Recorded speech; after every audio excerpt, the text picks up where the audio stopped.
He didn't look like a criminal. He escaped from jail. Ted Bundy was the embodiment of charm and deception. Born on November 24th, 1946, in Burlington, Vermont, he grew up in a world where appearances mattered more than reality. To those around him, Ted seemed normal, smart, polite, and well mannered. But behind his ordinary exterior lay a darkness few could imagine. Not once, but twice, police thought Ted Bundy would disappear. Instead, he walked free. And what he did next terrified America.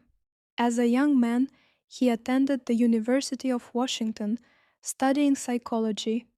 On campus, he appeared friendly, often helping women with small favors. Yet, this was part of his calculated approach. Bundy understood people, especially women, and used his intelligence and charisma to manipulate them. By the mid 1970s, Ted Bundy began a series of brutal crimes that would shock the nation.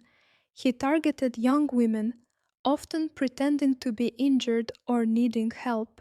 Sometimes he wore a cast, carried a limp, or feigned disability, gaining sympathy and trust.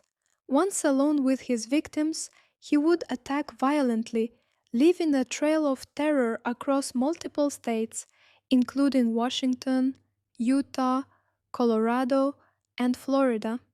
Bundy's methods were meticulous.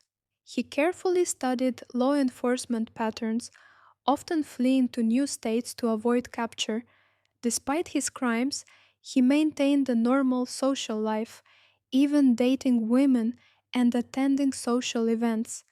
Many who knew him could never reconcile the friendly, intelligent man they saw with the brutal murderer revealed later.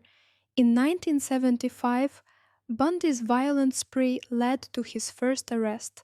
He was charged with kidnapping, but through legal maneuvering and sheer cunning, he escaped multiple times.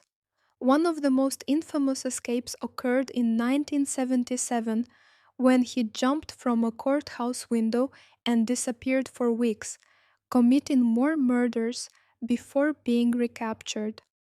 The peak of Bundy's crime spree came in Florida.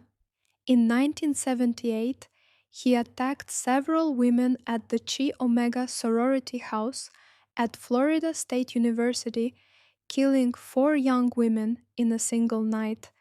These crimes finally drew nationwide attention, cementing his reputation as one of America's most dangerous killers. Ted Bundy's trial was unprecedented. He acted as his own attorney, using the courtroom as a stage to manipulate, charm, and confuse everyone watching. Despite his efforts, overwhelming evidence linked him to multiple murders, including forensic evidence that was revolutionary for the time, like bite mark analysis. On January 24th, 1989, Ted Bundy was executed in the electric chair at Florida State Prison. Even in death, he remained a figure of fascination and horror. His life is a chilling reminder that evil can hide behind the most ordinary mask, and that charm and intelligence do not equate to goodness. Ted Bundy's story continues to fascinate criminologists, psychologists, and true crime enthusiasts. It serves as a warning. Sometimes, the people who seem most trustworthy can be the most dangerous.